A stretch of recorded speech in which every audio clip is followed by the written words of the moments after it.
Nakikita nyo ba yung pinaka-hose na yan? Ito.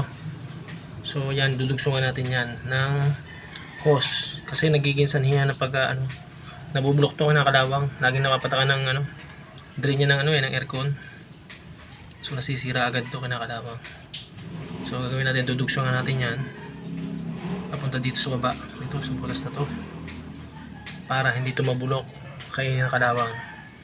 Ngayon nagiging sanay na pagkabulok nito talangka, ang tawag ito, talangka, tawag nila.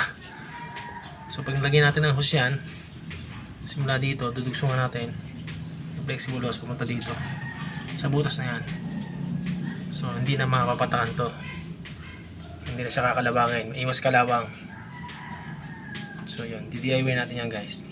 Hahanap lang tayo ng hose na kakasya dito. Yung malambot na hose lang yan baka may mabibili sa hardware.